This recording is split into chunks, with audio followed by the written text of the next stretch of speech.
आज हमने ब्रेड पकोड़ा बनाया। यकीन करें इतना डिफरेंट टेस्ट है ना। ये बहुत से ब्रेड पकोड़ा आपने देखे होंगे, लेकिन ये पहली दफ़ा आपने ऐसा ब्रेड पकोड़ा देखा होगा जो टेस्ट में अलग ही एक इसका जो है ना जायका है।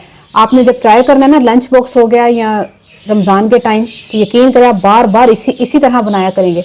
खाने में इतने मज़े के, और वो खाने में बड़े मज़े के। और ट्राई करेंगे, रेसिपी देखेंगे ना, तो आपको पता चलेगा वाकई ब्रेड पकोड़ा हमने बनाया मज़ेदार। दोबारा ना दिल करा फिर खावा। अब ट्राई कीजिएगा, रेसिपी को पूरा देखें और मुझे बताइएगा कि आपको ये रेसिपी कैसी लगी। बिस्मिल्लाहिर्रहमानिर्रहीम, अस्सलाम वालेकुम। क्या हाल है तमाम देखने वालों के? सब अपने घर में खुश रहें, आबाद रहें, आमीन सुम्मा आमीन। आज हम पकोड़े बना रहे हैं, ब्रेड पकोड़ा। और ये रमज़ान की रेसिपी है। आप लंच बॉक्स में भी बच्चों को दे सकते हैं, और वैसे आप चाय के साथ शाम को ये खा सकते हैं। बहुत मज़े के। मेहमानों के सामने भी सामने तो नहीं, खैर मेहमानों के लिए भी बना सकते हैं। वो बैठे हों तो ना, सामने क्यों बनाने ने। अच्छा, बच्चों का अगर आप कहेंगे कि वो इतनी मिर्चें बच्चे जो है वो नहीं खाएंगे, तो मिर्चों को आप कम भी कर सकते हैं। और कुछ बच्चे वाकई मिर्चीले होते हैं, बच्चे मिर्चें खा जाते हैं। और उसमें याद ही बचपन से जो मेहमान आंदे सन के छोटा सारा कप असी चाह का देने सा, ते बच्चों के चल बल्कि चाह नहीं सा देंदे, ते असीं कहते बच्चे ने चाह नहीं पीनी। बच्चे तो जो बंगा अड़ते सन कि बस चाह पीनी है, एडा वड्डा डूना फिर उन्होंने वास्ते भी तैयार होंदा सी, है ना। बच्चे आजकल के बड़े वो हैं, जो चीज़ बड़े खाते बस उन्होंने वही खाना है। तो हम कहते हैं ना, मिर्ची कम डालिएगा, बच्चे नहीं खाते। तो बच्चे खाते हैं आजकल के, बड़े तेज हो गए। तो मिर्चें मैंने लिए, ये सूखी भी है, ज़रा बहुत तीखी होती है। ये है 10-12 ये मिर्चें ले लें, और इसी तरह 10 जो है वो लहसुन के जवे ले लें देसी, और इनको हम पीसते हैं। और इसके बाद हम जो कुछ शामिल करेंगे वो हम बाद में बताएंगे। लेकिन ये कि बहुत ही ज़बरदस्त और बहुत ही डिफरेंट एक रेसिपी बनने लगी है। जब आप ट्राई करेंगे तो आपको वाकई पसंद आएंगे कि ब्रेड पकौड़ा इस तरह भी बनता है। इंशाल्लाह आपको पसंद आएगा। तो ये सबसे पहले हम इसको पीसते हैं।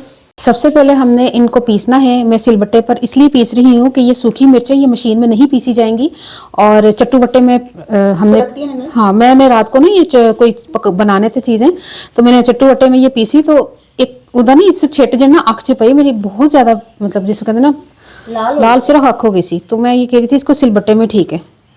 तो आप जो है ना वो मशीन में ये चट्टू बट्टे में कर सकते हो, थोड़ा एहतियात के साथ, ताकि वो ऐसे चट्टू बट्टे में करते ना तो वो उछलता है उसका वो मिर्चा जो है ना बहुत अखा चला दी है। तो मैं इसको उस वजह से जो मुझे रात को जो है वो इसको भी चट्टू बट्टे में पीसने के बाद जो मुझे तकलीफ का सामना करना पड़ा था ना, आँख में वो चला गया था। तो अब हम जो है ना वो इसको सिलबट्टे में करेंगे। इसकी डंडियाँ उतार लें।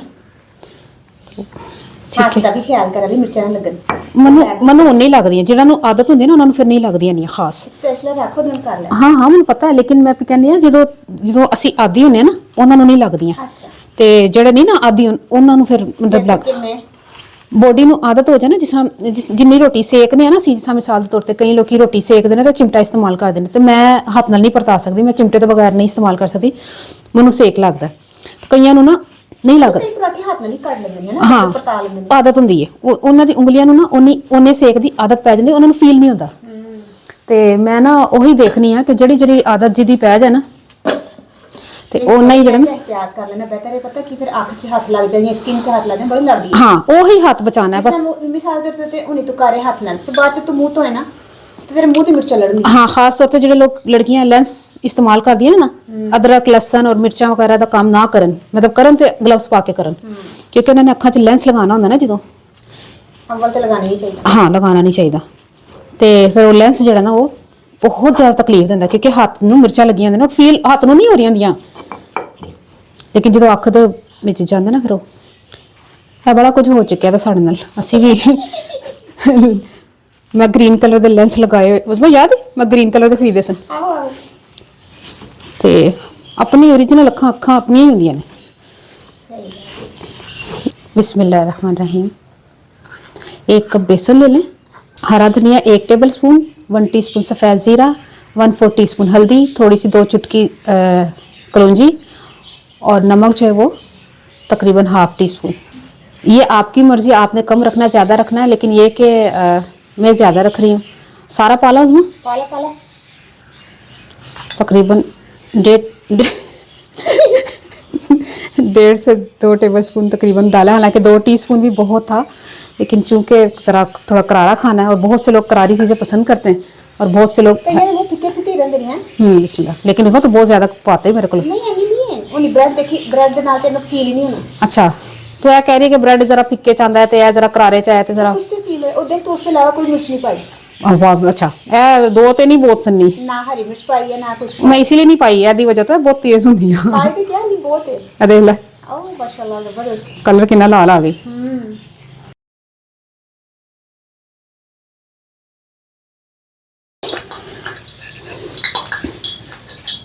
ब्रेड को आपने कट कर लेना इस तरह।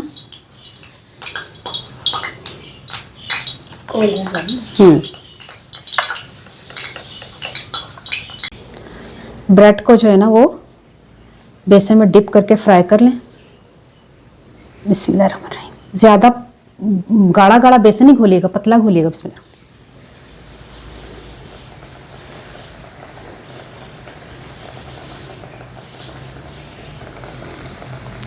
हले गाढ़ा क्यों नहीं करना? गाढ़ा फिर वो बेसन की लेयर एडी मोटी आ जाती है तो फिर वो टेस्ट च थोड़ा फर्क आ जाता है। हाँ हाँ नहीं पतला पतला ठीक रहता है, थोड़ा क्रिस्पी भी हो जाता है जरा जल्दी ना।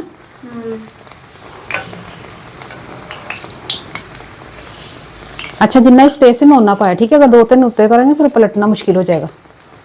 कढ़ाई मेरी छोटी है ना ता वास्ते।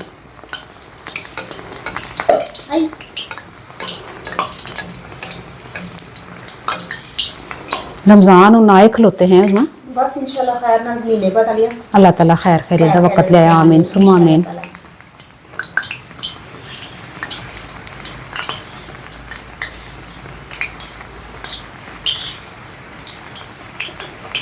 ਘਰ ਚ ਨਾ ਤਾਰੀ ਦੀ ਵੈਰਾਈਟੀ ਸਭ ਚੰਗੀ ਲੱਗਦੀ ਹੈ ਕਿ ਚੱਲ ਕਦੀ ਅੱਜ ਇਹ ਬਣਾ ਲਿਆ, ਕੱਲ ਕੁਝ ਹੋਰ ਬਣਾ ਲਿਆ ਨਾ। हाँ है तो है वैसे वो इको जैसे पकौड़े हो ना तो घर वाले भी चेंज करो, इको ही पकौड़े तुसी बनाते रहंदे हो फिर घर वाले भी ना फिर वो औरतां नूं होंदा कि चलो यूट्यूब तो सर्च करिए फिर असीं कोई चीज़ बनाइए नवीं, फिर वो फिर पंजाबी दा किचन नूं सर्च करदे ने, फिर ਉਹਦੇ ਚ ਦੇਖਦੇ ਨੇ ਕੋਈ ਨਵੀਂ ਨਵੀਂ ਰੈਸਿਪੀ ਪਈ ਹੋਏ, ਫਿਰ ਉੱਥੋਂ ਟਰਾਈ ਕਰਦੇ ਨੇ, ਫਿਰ ਕਹਿੰਦੇ ਨੇ ਬੜੇ ਯਕੀਨ ਕਰ ਵਾਕਈ ਤੇਰੇ ਕਮੈਂਟਸ ਵੀ ਆਉਂਦੇ ਨੇ, ਸਾਰੇ ਹੀ ਕਹਿੰਦੇ ਨੇ ਟਰਾਈ ਕੀਤੀ ਬੜਾ ਮਜ਼ਾ ਆਇਆ। ਫਿਰ ਉਸ ਤੋਂ ਬਾਅਦ ਘਰ ਵਾਲੇ ਕਹਿੰਦੇ ਨੇ ਕਿੰਨੇ ਮਜ਼ੇ ਦੇ ਬਣਾਏ, ਕਿੱਥੋਂ ਲਈਏ, ਫਿਰ ਕਮੈਂਟ ਕਰਦੇ ਨੇ ਲੇਕਿਨ ਉੱਥੇ ਨਹੀਂ ਦੱਸਦੇ ਕਿ ਆਲੀਆ ਕੋਲੋਂ ਸਿੱਖਿਆ। ਚਲੋ ਖੈਰ ਸਿੱਖ ਜਾਓ ਤੇ ਇਹ ਬੜੀ ਵੱਡੀ ਗੱਲ ਹੈ ਕਿ ਚਲੋ ਇਹ ਵੀ ਨੇਕੀ ਦਾ ਹੀ ਕੰਮ ਹੈ। ਕੀ ਖਿਆਲ ਹੈ ਕਿਸੇ ਦੇ ਘਰ ਕੋਈ ਡਿਫਰੈਂਟ ਚੀਜ਼ ਚਾਹੀਦੀ ਤੇ ਖਾਣਗੇ ਤੇ ਖੁਸ਼ੀ ਹੋਏਗੀ।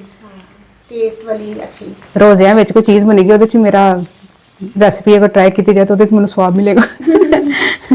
ठीक है अच्छा ਇਹਨੂੰ मैं फ्राई कर रही हूँ, थोड़ा मीडियम कर लो, बहुत स्लो करता है मैं। हाँ जैसे ही कलर चेंज होना शुरू हो जाए ना, और यह भी देखना है कि कच्चापन ना होए, अच्छी तरह ना फ्राई करना है। तो मैं निकाला लगी थोड़ी देर तक, ठीक है। बिस्मिल्लाह।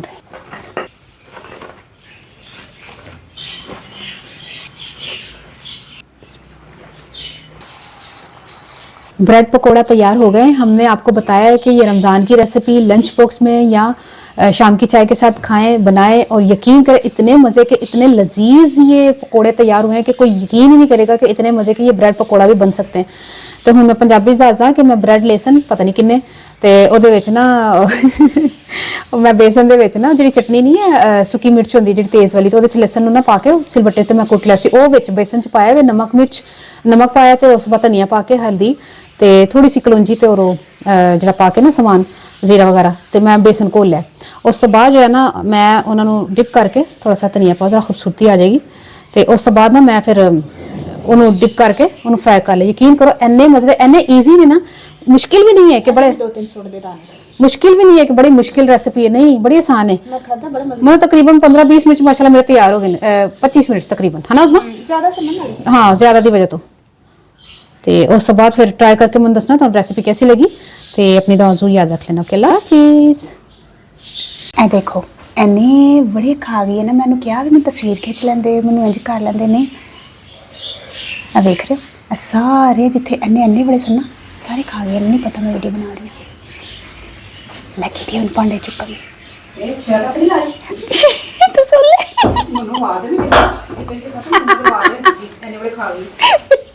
तेरे मुझे कहता ला रही है, मैं क्या इन्ने बड़े खा गई अन्ने में से कि माशाल्लाह लागत मतलब मैं भी नहीं छड़े, उन्हें तो खाते थे मैं भी नहीं छड़े।